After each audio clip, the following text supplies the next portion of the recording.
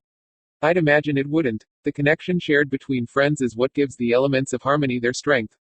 It is along those lines of power the virtues are able to mix and flow together.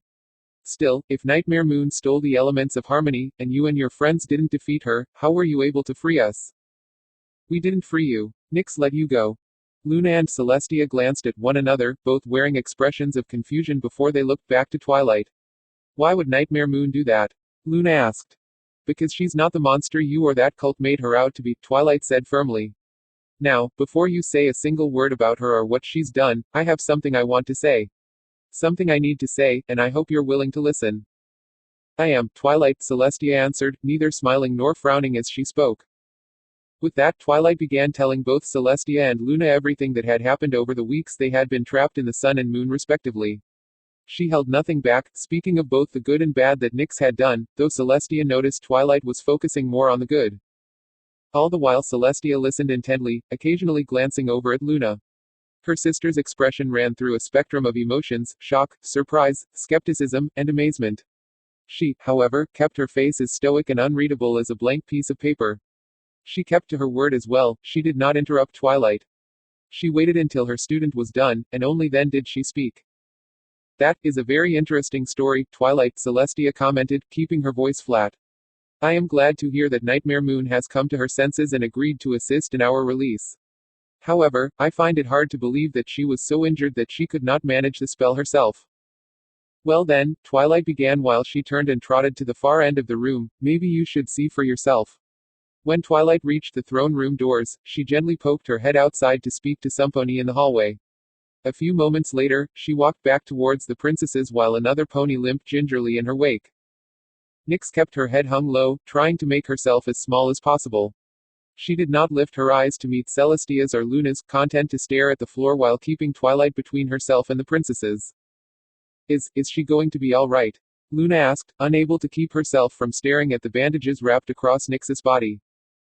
Nurse Redheart says she should make a full recovery, Twilight answered, directing a glare at Celestia, but this should prove that I'm telling you the truth.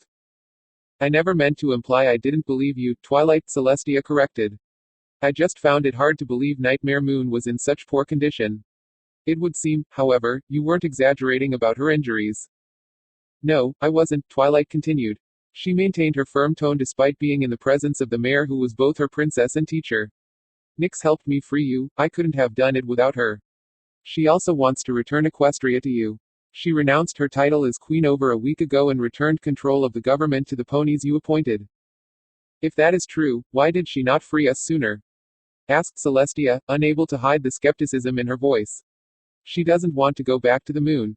She was afraid that, if she released you, she'd be imprisoned for another 1,000 years. Celestia took in a breath, steadying herself before speaking. That may not be an unfounded fear. Sister. Luna snapped, her voice echoing with shock and disbelief. After everything we just heard, you aren't considering. I don't want to, Luna, please believe me when I say that, Celestia interrupted. It would not be for as long as before. She certainly does not deserve another 1,000 years. However, while Ponyville was saved, much of Equestria will be calling for justice, and it's our duty as the princesses of Equestria to ensure justice is carried out. I'm not saying it's a certainty, but it may be what the ponies demand. No, Twilight snapped, stamping a hoof. I am not going to let you send her to the moon. Celestia took a step towards her student. Twilight. Shaking her head firmly, Twilight took a few steps back and lowered herself into a defensive pose between Nyx and the princesses. No, I won't let you touch her. If you have to punish Sumponi, then punish me. The room fell silent, and all three of the alicorns stared at Twilight with varying levels of disbelief. Twilight, certainly you don't mean. I do, Luna, Twilight replied, flicking her gaze to Luna before quickly returning it to Celestia. If Equestria demands that Sumponi be sent to the moon, then send me there in her place. No. What about your friends? What about Spike? Nyx argued as she stepped out from behind Twilight. You can't just abandon them all like that, not for me. You don't deserve to be sent to the moon, Nyx. No pony does, but if Sumponi has to go, I would rather it was me. No, Nyx said firmly. She stepped forward and put herself between Twilight and the princesses. My actions were my own. You don't know how much it means to me that you're willing to accept the blame, but I can't let you do it. I'm an alicorn, you're not. There's no telling if you'd even survive being banished to the moon, but I survived last time and I can do it again. But Twilight tried to protest, only for her words to be cut off. Do you remember what you asked me a few hours ago?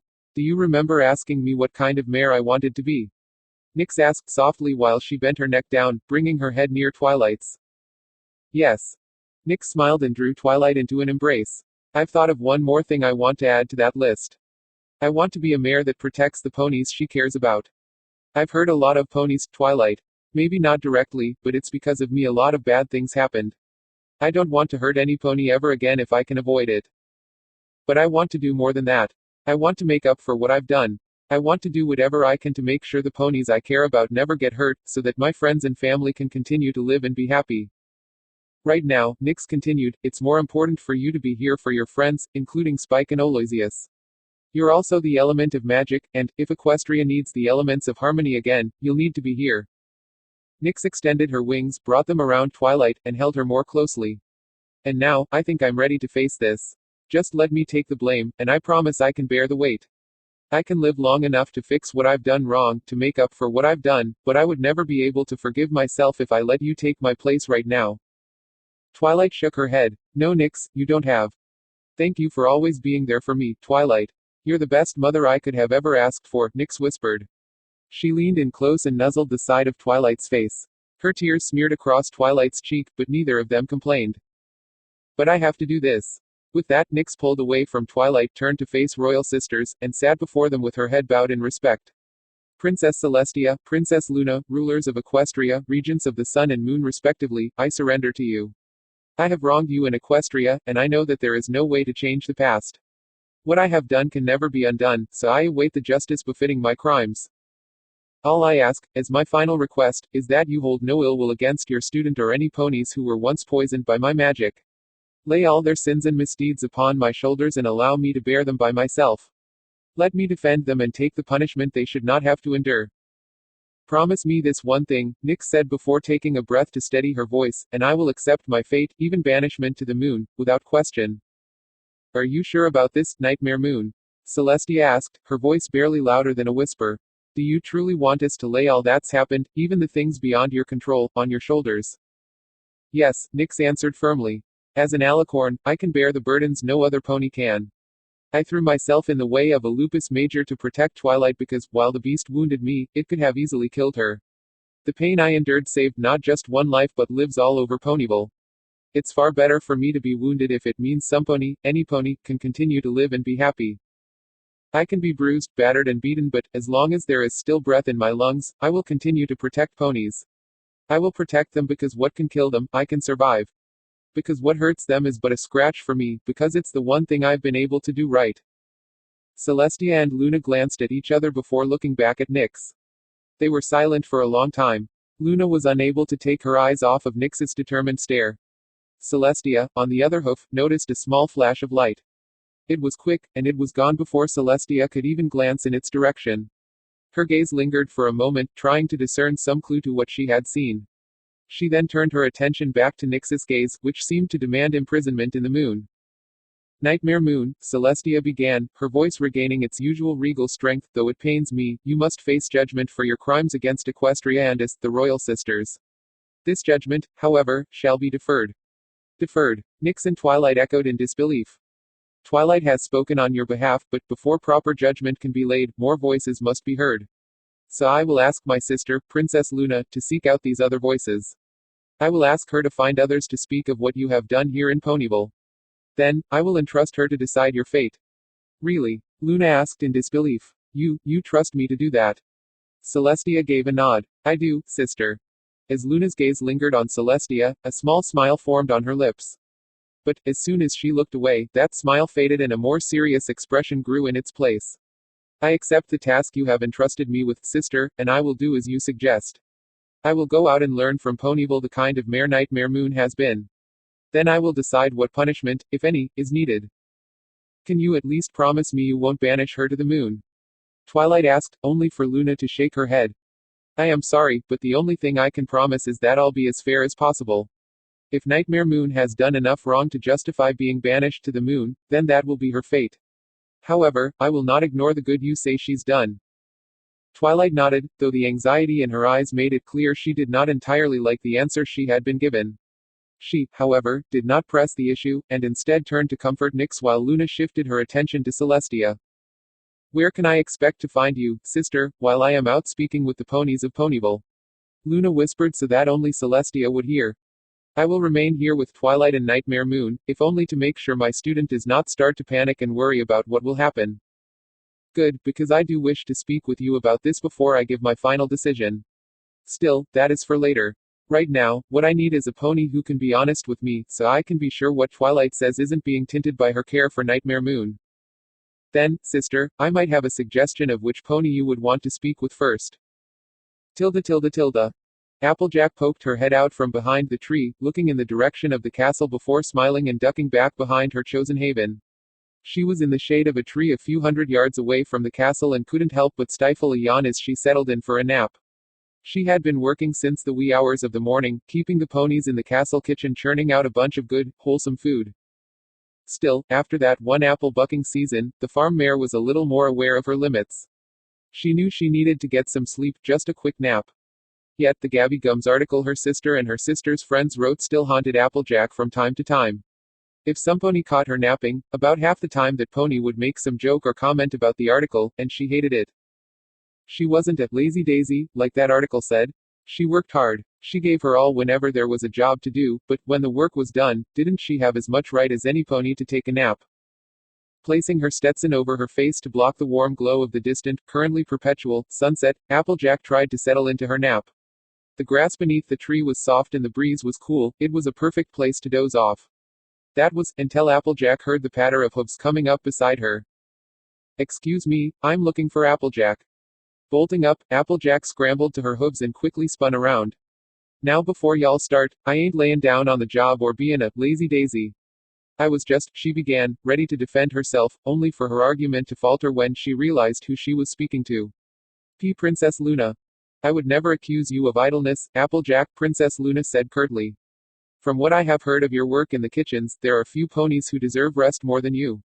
If you would like, I can come back in a few minutes. Applejack worked to straighten her hat and brushed off a few blades of grass that still clung to her legs. No, I can't go turnin' ya away after you came out here to find me. It wouldn't be right, especially since the last I heard, you were on the moon. Not really on the moon, Luna corrected before nodding her head, but yes, Celestia and I were banished until a little while ago. We were just released, by Nightmare Moon if you can believe it. Well, honestly, I think I can, Applejack said. Still, shouldn't you and Celestia be up in Canterlot? I'd imagine you two have a lot of work to catch up with. From what my sister and I have been told by Twilight, our niece, Cadence, and her husband, Shining Armor, have been trying to put Canterlot's government back in order ever since Nightmare Moon stepped down from her throne. They have, however, only managed to keep the situation from degrading further. Celestia and I will need to return to Canterlot soon so that everything can truly be set right. Before we depart, however, there are matters we have to deal with in Ponyville first. Applejack cocked an eyebrow. Like what? Luna paused for a moment, glanced back towards the castle, and picked her words carefully. Applejack, you are the element of honesty, correct? I reckon I am. Then I need you to tell me about Nightmare Moon, tell me what you honestly think about her, and, if you have time, I need your help to find other ponies to do the same. I reckon I can do that, Applejack said with a smile as she laid back down in the shade of the tree, but, if ya don't mind, could we just talk here? I've been on my hooves all mornin'. Luna shook her head and joined Applejack in the shade. I don't mind in the slightest. Tilde tilde tilde. Normally, Nurse Redheart would have been the pony to tend to Nix. She needed some of her bandages changed and wounds cleaned to make sure they didn't get infected. However, Luna and Celestia had come to a silent agreement that they didn't want every pony to know they had returned, at least not until they were able to decide what to do with Nix. Thankfully, Nurse Redheart was more than willing to let Twilight tend to Nix herself. Redheart was still busy helping the sick and injured with Nurse Tenderheart, Fluttershy, and Dr. Stibble, and she didn't have much time to spare. They didn't even ask why Twilight wanted to be the one to change Nix's bandages. She just gave Twilight the supplies and a medical hoof book which specifically detailed the proper procedure for cleaning and changing bandages. Nix was laid out on her makeshift bed, though she would not allow herself to go to sleep. She was unwilling to lower her guard around Celestia despite Twilight's assurances. Still, the exhaustion of healing and a sedation spell by Twilight got the better of Nix, and she drifted off to sleep just as Twilight began changing her bandages. As Twilight worked, Celestia stood by her side, offering what help she could. She held the materials Twilight needed and collected the used bandages and cotton balls as they accumulated. They needed no words and worked in silence for several minutes. Yet, as Twilight was replacing a bandage on Nix's side, Celestia chose to break the silence. She spoke softly, as if her words were unwelcome in the quiet that had befallen the room. Twilight, may I ask you something? Yes, Twilight replied as she took some of the fresh medical supplies from Celestia's levitation spell. Who do you blame for what happened that night? Which night? The night the children of Nightmare finished their spell, Celestia replied as she took some used cotton balls and deposited them in a paper garbage bag. Who do you blame for what happened? Do you blame the cult for finishing the spell? Do you blame me for taking Nightmare Moon away, or do you place the blame elsewhere? Twilight placed a bandage over the wound she had just cleaned and used some medical tape to secure it in place. I don't blame you for what happened, and, while they were the ones that caused most of this, I don't blame the children of Nightmare, not completely. If anything, I blame myself for letting it all happen. I don't know if I could have convinced you that you didn't have to be afraid of Nix, but I don't think I can ever forgive myself for not putting up more of a fight. Is that why you were willing to take her place? Asked Celestia. I promised Nix that I wasn't going to let you take her away from me again, and I meant it, Twilight answered as she turned her attention to the next of Nix's bandages. She carefully peeled it away and began inspecting the wound to be sure it was healing properly. Twilight, I'm sorry about what I put you through that night, Celestia said softly as she took the spent bandage and passed Twilight the disinfectant and a fresh cotton ball. I did what I felt I needed to do at the time, but the ends did not justify my means. I can understand if you do not wish to forgive me. Twilight sighed, took the cotton ball she was offered, soaked it in disinfectant, and began to clean Nix's wound. You're right. I honestly don't want to forgive you for that night, but I do forgive you. You do? Celestia asked as she passed Twilight a fresh bandage. I do, Twilight assured her. Every pony needs to be able to be forgiven, because we've all done things we wish we could undo. Tilde tilde tilde. So, she was able to take the elements of harmony from you without even lifting a hoof. And then she just let you go. Applejack nodded, obviously a bit embarrassed. After talking for a time under the shade of the tree, the pair had gotten up and started walking towards town. She and Luna were now getting close to Ponyville. It wasn't like we made it difficult. I reckoned that, as long as we found another unicorn who was good with magic, we'd be able to beat Nightmare Moon. Trouble was the only one we could find was an Anoyan show pony named Trixie. She's not as good as Twilight, but we hoped it would be enough. Still, even after all that magic mumbo jumbo, it didn't look like we left a scratch on Nightmare Moon and we were plumb exhausted for our effort. While it is true that the magic is an important part of the elements of harmony, it is but another source of power. The strength of the elements come from the ties that bind, for it is through those that the power of the virtues you and your friends represent can come together. Applejack tilted her head to one side in confusion. The ties that what now? I don't recall us being tied together when we first used the elements. Luna chuckled as she came to a stop. Never mind, Applejack. Now, we're getting close to town, and there is something I need to do before we get there. Do you mind stopping for a moment? Not at all, Sugarcube. Whatcha got to do? First, I have one more question to ask. If you were given the responsibility of deciding how Nightmare Moon was to be punished for what she's done, what would you do?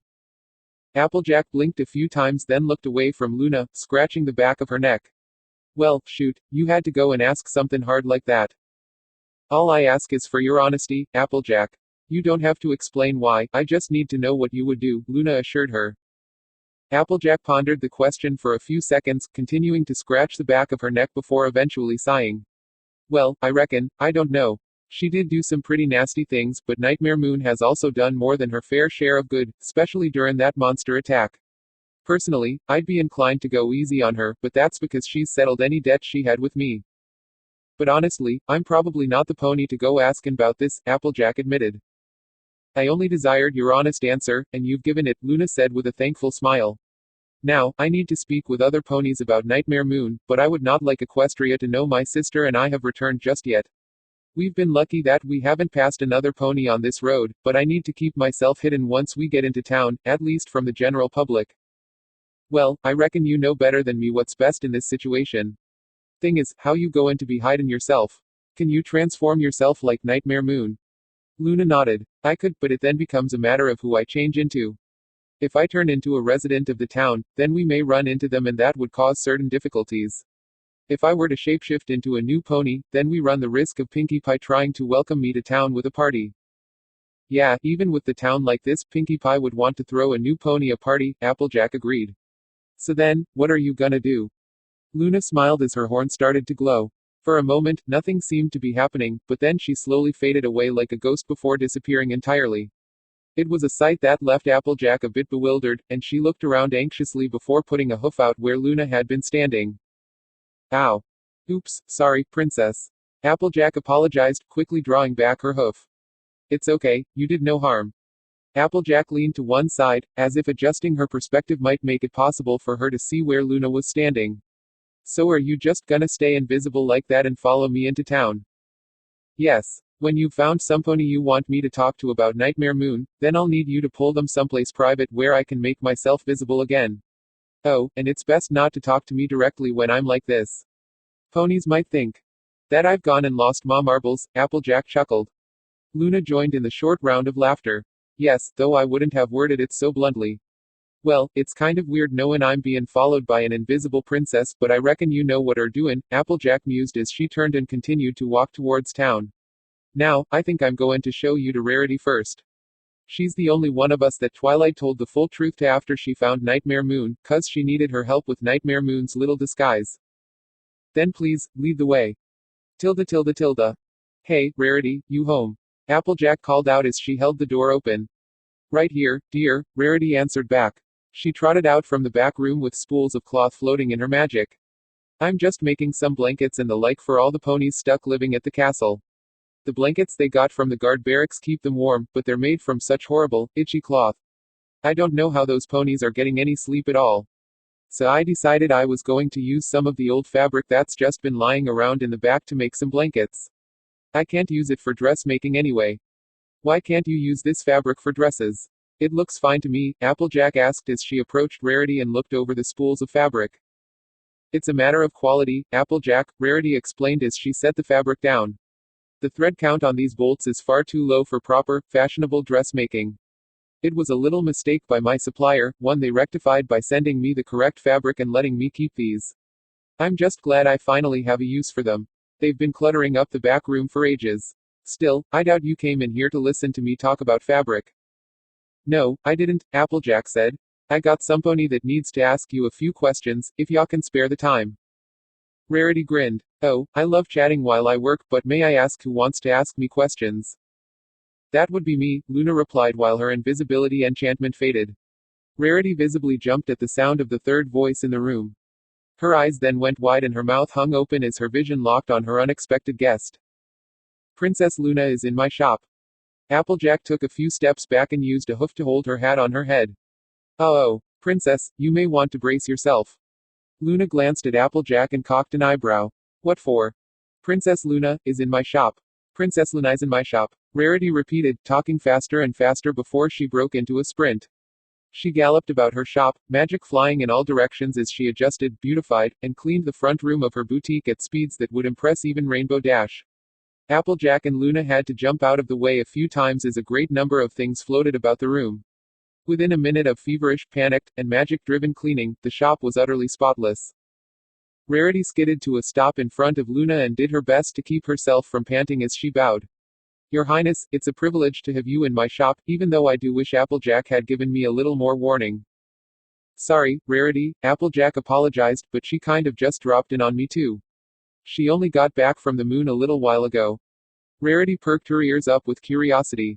You only returned recently. How? It was Nightmare Moon that released my sister and I, Luna answered. Rarity couldn't help but smile. Well, that's good to hear. I was expecting it would happen sooner or later, but I'm surprised Nyx didn't wait until her injuries had healed. The poor dear really got beat up during the attack. You knew that Nightmare Moon would release me and Celestia? Luna questioned. Well, I can't say I knew for sure, Rarity admitted as she batted at her hair. It was a nervous habit of hers. But, oh, how best to put this? I can say that I knew there was a very, very good chance she would do it, and I hoped that she would. But you didn't know for certain. If I may be so bold, Princess, it's my personal opinion that you can never be absolutely sure about anything, at least when it comes to ponies. What makes you say that, Sugarcube? Applejack asked. Why, personal experience, of course, Rarity said with a toss of her head. Remember when I made you your gala dress? I was absolutely certain you'd all love the first set of dresses I made, but, well, you recall how that turned out. Applejack laughed. Yeah, I still can't figure why I thought galoshes would go with a gala dress. You're a practical pony, Applejack, so you consider function over form.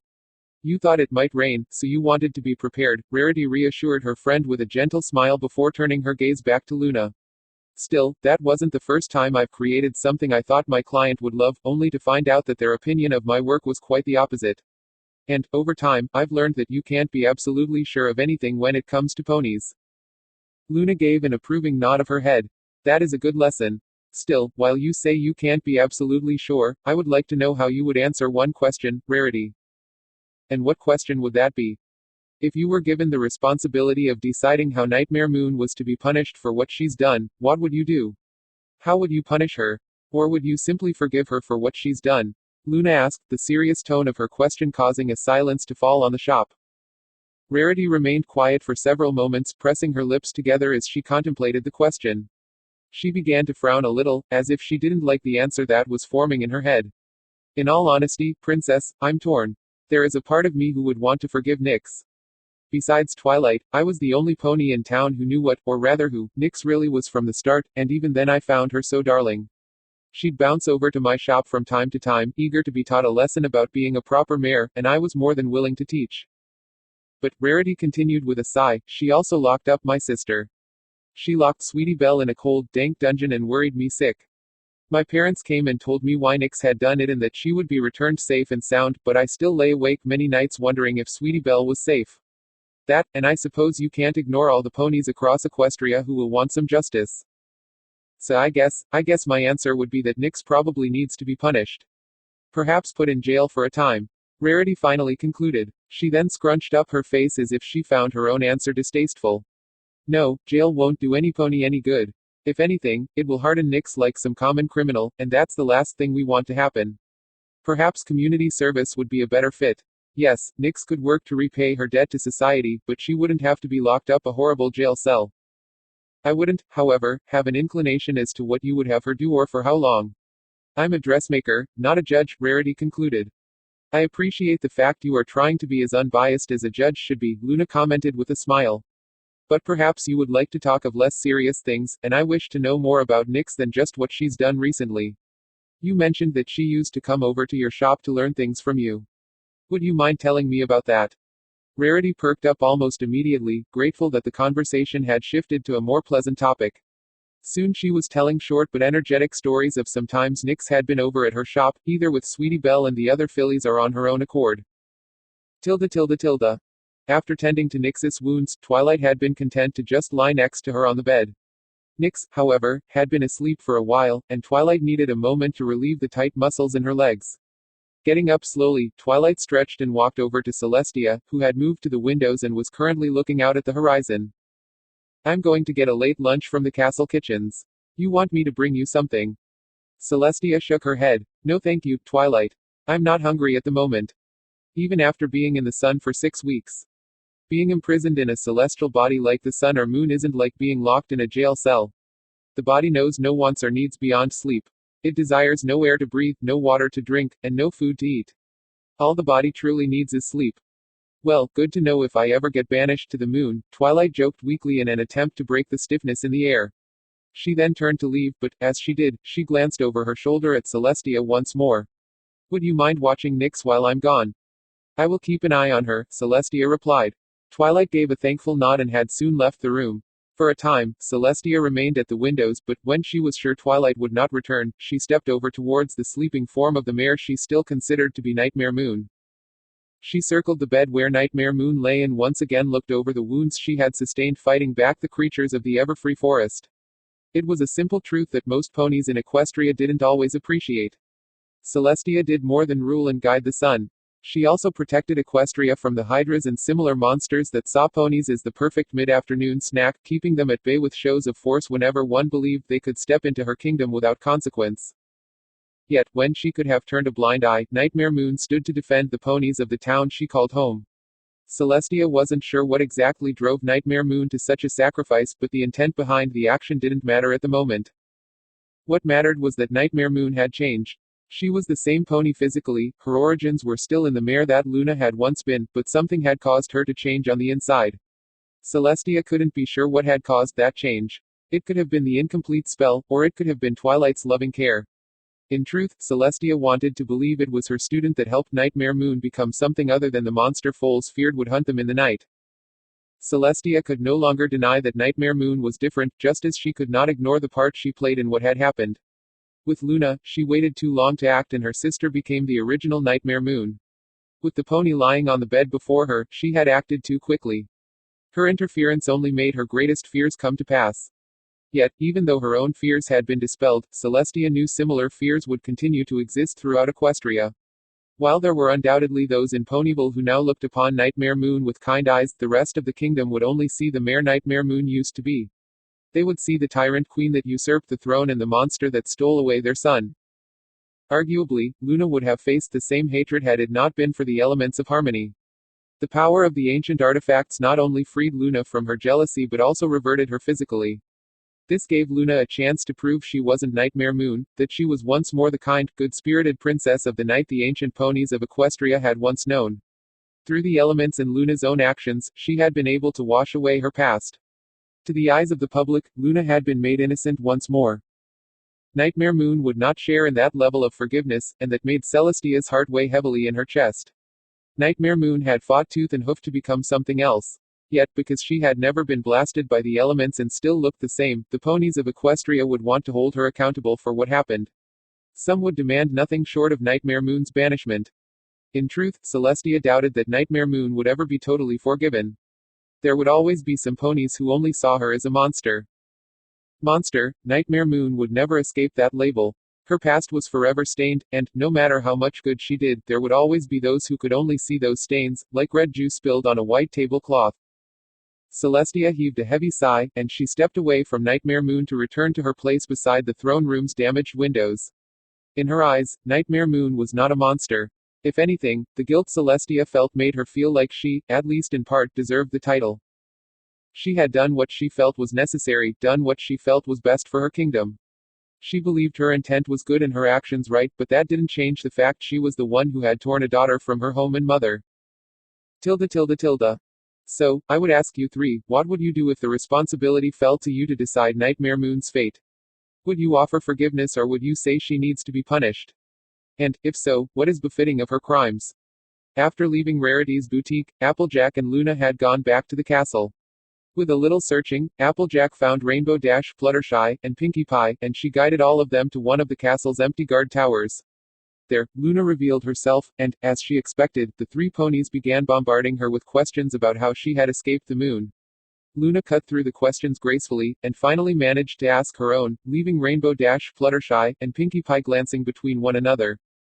Well, it may just be me, but, I would forgive her, Fluttershy quietly admitted. Rainbow Dash flared her wings and looked at Fluttershy in disbelief. After all she's done, you can't seriously say you'd just forgive her. Then may I ask what you believe should be done, Rainbow Dash? Luna asked. Hey, don't get me wrong. It was cool how she helped us out during the attack, but I saw what her Eternal Night was doing to a lot of ponies. When Applejack said we should try and find Trixie, I was the one that flew out to nearby towns to see if any pony had seen her. I gotta tell ya, there were a lot of ponies that were taking the whole Eternal Night thing pretty hard. Would you, if you could, banish her to the moon then? Rainbow Dash rubbed the back of her neck. Well, not exactly. I mean, that's kind of harsh. It would probably be better to just lock her up in a dungeon or jail or something for a few years. Years. Fluttershy voiced in disbelief. Rainbow Dash, you only lock up a pony for that long if she's done something really horrible like setting some other pony's house on fire or, deliberately hurting another pony. Dash's lips tightened, preparing for the coming argument. And bringing 2 weeks of endless night to Equestria isn't really horrible. Well, okay, that is pretty bad, Fluttershy admitted weakly before forcing some strength back into her voice, but she hasn't hurt any pony. I mean, she did have the chance to hurt us, after we tried to use the elements of harmony with Trixie, but she didn't do anything. She didn't lock us up, she didn't hurt us. She just let us go and took the elements. But what about Twilight? Dash argued. Nightmare Moon kept her locked up in the castle dungeon for weeks, and Twilight didn't do anything wrong. Oh, and by the way, I still say we should have used one of my awesome escape plans to rescue her. Rainbow, those plans were half-baked and you know it, Applejack snapped. Pinkie Pie nodded her head in agreement. Yeah, and half-baked plans are like half-baked cakes, no pony likes them because they're all soggy in the middle and… Anyways, Dash continued, cutting Pinkie Pie off before she could go off on one of her wild tangents. While I admit Nightmare Moon did a lot to help Ponyville, she also did a lot of things that hurt all of Equestria. Even if you only made her stay in jail for 1 minute for every pony in Equestria, that would still add up to years, I think. Fluttershy shook her head firmly, and, while her voice was at its normal quiet volume, she was still showing more fight than she usually did. No. You punish bad ponies, but you forgive good ponies who make a few bad decisions. Nyx isn't a bad pony. Fluttershy, she threw Equestria into what could have been an eternal night. She locked up Twilight and 3 little fillies, and she stole the elements of harmony from us. She banished Celestia and Luna to the sun and moon, Dash said coldly. That's a lot of bad decisions. But you're ignoring all the good decisions she's made, Fluttershy pointed out. She brought back the sun, she saved Twilight, and she defended Ponyville. She's earned our forgiveness. But Fluttershy, Rainbow Dash tried to argue, only for Fluttershy to shake her head furiously from side to side. No, she deserves to be forgiven. Besides, have you thought about Twilight? How do you think she would feel if Nyx was locked up for years? Dash lowered her ears while her strong stance deflated. I didn't think about that. Rainbow Dash brings up a valid point, Fluttershy, Luna said, defending Dash's side of the argument. There are many in Equestria that undoubtedly want to see Nightmare Moon punished, if only for the crimes we have laws for. And stealing a princess's pet phoenix is probably against the law too, but Celestia forgave me for that, Fluttershy argued with a rare firmness in her voice. Nyx is not a bad pony, she just made a few bad decisions, and she's fixed everything she did wrong without any pony asking her. We should forgive her. One who wields unmatched compassion, wishing only to grant forgiveness, Luna commented as she looked at Fluttershy before she turned to face Rainbow Dash, balanced by one who embodies loyalty, not only to her friends but to all of Equestria. I am beginning to truly see why you ponies were able to bring such power to the elements of harmony. Luna looked to Pinkie Pie, who was wearing her usual smile. We, however, have not heard your opinion yet, Pinkie Pie. Would you forgive Nightmare Moon or see her punished? I'd forgive her, Pinkie Pie chirped without a second thought. And might I ask why? Well, if I locked her up or banished her, then Nixie couldn't come to the super fun Aerific thanks for saving Ponyville from a bunch of scary monsters party. You planned a party for her? Dash asked incredulously. Pinkie Pie nodded. You bet. After all, my special talent is throwing parties and making ponies happy.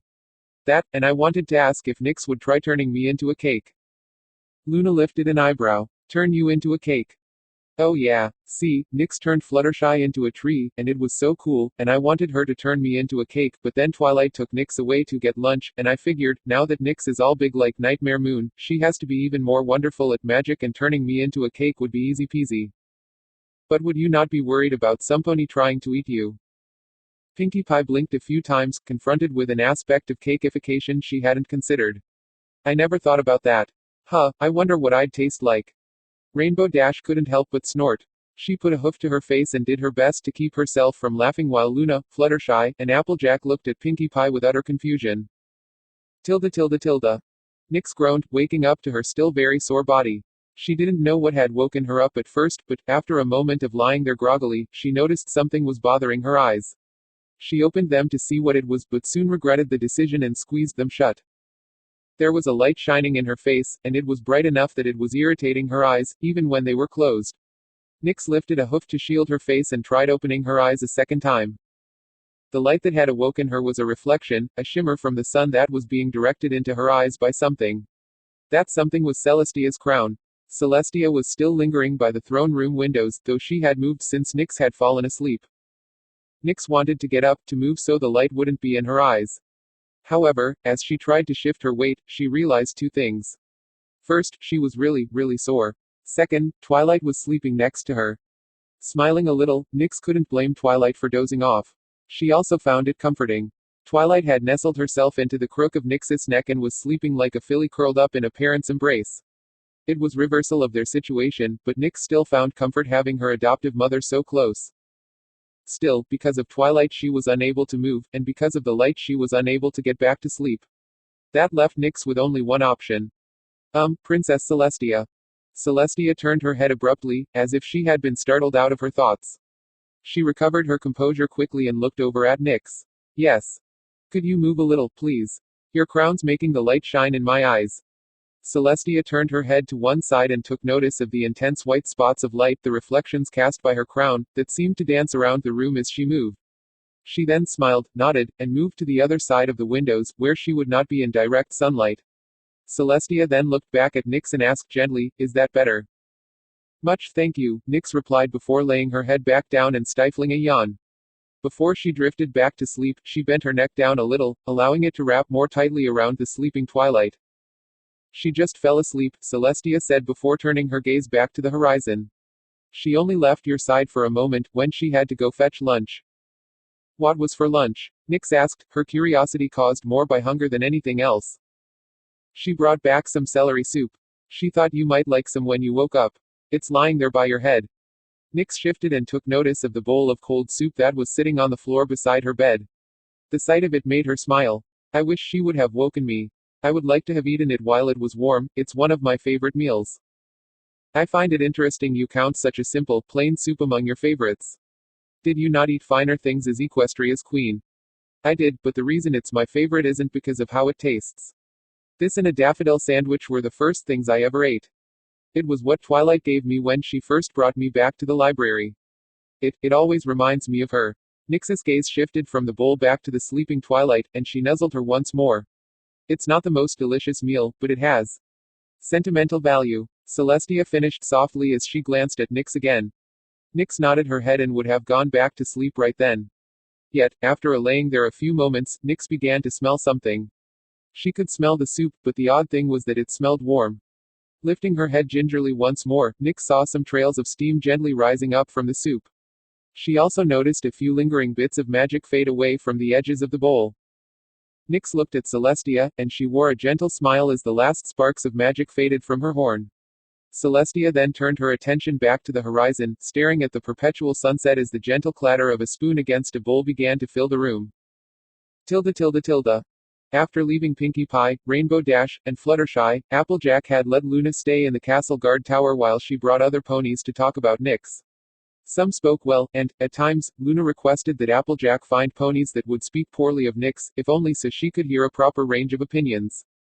Like Rainbow Dash, there were ponies that felt Nyx did need to be punished in some way, though a majority of them felt that such a thing also needed to be tempered with mercy. Cheerilee was among such ponies. She thought of the situation as she would a student breaking a rule in the classroom. The rules applied to every pony, and thus every pony needed to accept the consequences of their actions. There were also those like Fluttershy, who wished only to offer Nyx leniency and forgiveness. Ditsy Doo was almost as adamant as Fluttershy that it would be better to forgive Nyx. Finally, there were those who were in no way swayed by what Nyx had done, who blamed her for the monster attack. They believed that banishment to the moon was a just reward for the pony who usurped Equestria's throne. Those ponies also made it a point to mention that, unless Nyx was banished, nothing was stopping her from trying to take over Equestria a second time. After one such harsh pony had said his two bits, Luna thanked him and allowed him to leave. As the stallion departed the tower, Applejack glared at him coldly while making a mental note to charge him extra the next time he came to her apple stand. Well, he was certainly adamant, wasn't he? Bull-headed if you ask me, Applejack retorted with a huff. His opinion is still valid, Applejack, Luna lectured, even if you don't agree with it. I ain't sayin' his opinion isn't valid. I'm just sayin' he has rocks for brains. Luna laughed a little. Well, I suppose you are allowed your opinion as well. Still, I do believe I have heard enough. Thank you for your assistance, Applejack. Aw, shoot, I was glad to help. If you don't mind me asking, have you decided what you're gonna do? No, Luna admitted with a sigh. If anything, I feel that I am more unsure than I was this morning. Applejack cursed under her breath and kicked at the dirt on the floor. Well, shoot. Sorry I couldn't be of more help. No, Applejack, you were very helpful. The fact this decision has become difficult for me is a sign that I have come to understand Nightmare Moon. I just don't know what I'm going to do. Well, I'm sure you'll think of something. After all. Hey Applejack. Hearing her name, Applejack snapped her head around and looked towards the steps of the guard tower. 4 fillies came running into view, each wearing a Cutie Mark Crusader's cape. Apple Bloom, Sweetie Belle, Scootaloo, and, the group's latest addition, Twist scampered up into the tower, barely giving Luna time to make herself invisible. Well hey there, sis, what are you 4 doing out here this late? Applejack asked. Pinkie Pie told us that we should come talk to you, that you were asking a bunch of ponies about Nix, Apple Bloom answered. Applejack chuckled and nodded her head. Well, I reckon I was. Well then why didn't you come talk to us? Scootaloo asked. Yeah, we're Nix's best friends. Why wouldn't you come talk to us about her? Sweetie Belle added. Sorry. I guess y'all just didn't cross my mind, Applejack said before she glanced to where Luna had been standing a few moments before. I reckon I should go ahead and let you 4 get our word in since you went through the trouble of chasing me down. Now, what would y'all want me to know about Nix? With nothing but that single question, the 4 fillies were off. They talked about everything that they could about Nix, as if they had been thinking about that very question the whole time they were looking for Applejack. They told of how good she was at games, how smart she was, how she and Twist helped the other 3 with schoolwork when it got hard, and how awesome she was at magic. It was an endless stream of things, each some small event or nuance about the filly that the 4 called their friend. Through it all, Applejack felt the smile on her face slowly growing larger. And, Apple Bloom tried to continue a few minutes later, looking at her friends anxiously. I can't think of anything else. I can think of something, Twist said cheerfully. Nix is a really good friend. Personally, I reckon that all you little fillies are really good friends, Applejack stated. And thank you for running me down to tell me all of this, but it's getting late. You 4 should be getting back to our families, and that includes you, Apple Bloom. I don't want to get back to the farm and hear from Big Macintosh you were late getting back. The 4 fillies hung their heads but did as they were told. They made their way to the stairwell that led down from the top of the guard tower. Applejack stood and watched the 4 cape-wearing crusaders leave, and, once she was sure the fillies were out of earshot, Applejack gave her hat a nudge as she smiled. If you wanted to know about Nightmare Moon, Sugarcube, those are the 4 fillies that'll give you the honest truth, Applejack said, assuming that Luna was still hiding invisibly nearby. The others and I, we knew her because of Twilight. Those 4, they're her real friends, and real friends are the ones that know ya the best. Tilda tilde tilde. Celestia's horn began to glow gently as she shut her eyes and stretched out her magic. She had been watching the clock carefully, and, when the time was right, she reached out to the sun. While she and Luna wanted to keep their return a secret, it was important that the sun and moon were put back on schedule. The princess's bond with the sun made setting it as simple as reaching out to an old friend, or perhaps to a child. The sun would, on some days, be willing to slip off to its slumber beyond the horizon. On other days, it would fuss and refuse, but every day Celestia found a way of coaxing it down so that the moon could rise. She had done so for 1,000 years, and did it again tonight, even if she could feel the lingering magic of Nix, who had tended the sun in her absence. The sun was willing this evening. It was ready for a rest after being in the sky for so much longer than usual. It began to sink below the horizon with only the slightest guidance. Celestia's attention was drawn away when she heard the doors to the throne room open. For a moment it looked as if no pony was there, but she could hear hoof steps against the floor. Once the door was closed, Luna slowly bled back into visibility and crossed the room to sit by her sister. I see that they are sleeping, Luna whispered as she motioned to Nix and Twilight. Nightmare Moon needs her rest, and Twilight has been so worried I would be surprised if my student hadn't exhausted herself. Though, in honesty, her concerns of what we might do aren't unwarranted. Despite our powers, Celestia, we are still just ponies, and at times we make mistakes just like any other. Our emotions get the better of us, and we make bad decisions. It was my jealousy of you that, 1,000 years ago, led me to make the worst decision of my life, and, once that decision was made, it took the elements of harmony to set things right. That does not excuse my actions. I never said it did, Luna corrected, but you know you did something wrong, sister, which means you can work to make it right. Celestia nodded as she watched Luna raise the moon as her sun continued to set. Perhaps I can. So, were you successful? I was. I learned much about both the filly she was before and how Nightmare Moon is currently viewed by the residents of Ponyville. Have you decided what you are going to do? I believe I have, Luna answered gently as she grew quiet. I think it's for the best, but I can't be sure. I actually wanted to talk with 2 more ponies first before I really decide. And they are. I need to speak with Nightmare Moon, but only after discussing this with you, Celestia. You've been with Twilight and Nightmare Moon all day. Surely you have noticed a few things. A cold sternness took shape on Celestia's face. I have. Much like Twilight and her friends, I am one of the few who has seen the true Nightmare Moon. I have seen the mare that I was forced to banish, who desired the night eternal, and who banished me to the sun during that fateful summer sun celebration. I knew the monster and I feared her. Yes, I have seen the true Nightmare Moon, Celestia continued before a smile started to form on her lips while her eyes softened, and, while the alicorn who lies in this room is the same mare, she is no longer a monster. She is the same in form, in power, and in history, but she has also changed. She is not like what she once was, and I can now truly see that for myself. For while you have come to know Nightmare Moon as she was seen by Ponyville, sister, I have come to know how she is seen by the pony that cares for her the most, Celestia said, looking over her shoulder at the sleeping form of Twilight Sparkle. To my faithful student, she has only known Nightmare Moon by another name. Through her eyes, she sleeps beside a mare that is not a monster and was never a queen.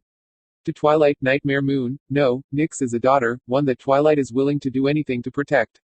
I have, honestly, never been prouder of my student. Celestia heaved a weary sigh. Though perhaps it is better to say my former student. I cannot be sure Twilight will ever be able to look upon me as her teacher again, considering what has transpired between us. I think, sister, that an action is only unforgivable if we choose to make it that way, Luna corrected softly as she leaned against Celestia's side. By calling something we've done unforgivable, we do nothing to try and change it. We let the mistake we made define who we are, even if it's not the pony we want to be. But everything is forgivable in time. Any pony can earn redemption. They have to be willing, and sometimes they need help and a lot of time, but anything can be forgiven. Celestia bent her head down, bringing it next to Luna's as she smiled. Forgiveness. Truly, if there were meant to be a 7th element of harmony, it would be the element of forgiveness. I will work to earn my forgiveness for what I've done. You will not work alone, sister, Luna replied. It was my past, my bad decisions, and my wrongs that turned me into Nightmare Moon. This alicorn inherited all of my sins, whether she wanted them or not, and it is a burden that I intend to, at least in part, take back. Tilda. Nyx glanced anxiously over her shoulder. Twilight was being shown out of the room by Celestia, who whispered something to her before sending her outside and closing the door. Celestia then sealed the door with both physical locks and magical barriers, something that made Nyx swallow nervously before turning her head forward. The bed she had been recovering on had been removed, she was standing where it had once been, and Princess Luna stood before her. Luna, despite being smaller in stature than Nyx, stood with her back to the room's broken windows with her wings spread and a firm, serious expression on her face. In all, Luna gave off an aura of leadership and power. Every part of her body language shouted that, at the moment, she stood not as a younger sister or a friend. No, in that moment, she stood as a royal sister of Equestria, as the regent of the moon, and as the one about to pass judgment on Nyx. Nightmare Moon, you stand accused of high treason against Equestria. You have committed crimes against the ponies of this kingdom as well as my sister and I, the high princesses of Equestria. You have brought about 2 weeks of constant night to this land. You unjustly imprisoned 1 adult mare and 3 young fillies. Your agents, the children of Nightmare, spread fear throughout the land and almost succeeded in executing an innocent unicorn. Above all, you usurped Equestria's throne by imprisoning both me and my sister in the moon and sun respectively. Do you deny these crimes as I have spoken them? Luna asked. Nyx hung her head as everything she had done was verbally thrown back in her face. No, I do not. Before I pass my judgment, Nightmare Moon, I would ask you one question. Are you willing to answer it truthfully? Nyx replied with a simple nod. Earlier, just before you surrendered yourself to Celestia and I, you said something to Twilight Sparkle. What did you say? I simply told her that I had decided what kind of mare I wanted to be. And what kind of mare are you? Who are you? Are you Nightmare Moon, or are you Nyx? Are you the filly Twilight took care of, or are you the mare I used to be? Nyx swallowed, glancing over her shoulder to the closed throne room doors, beyond which she knew stood Twilight Sparkle. I cannot deny my past nor my origins. I was born of a spell meant to resurrect Nightmare Moon.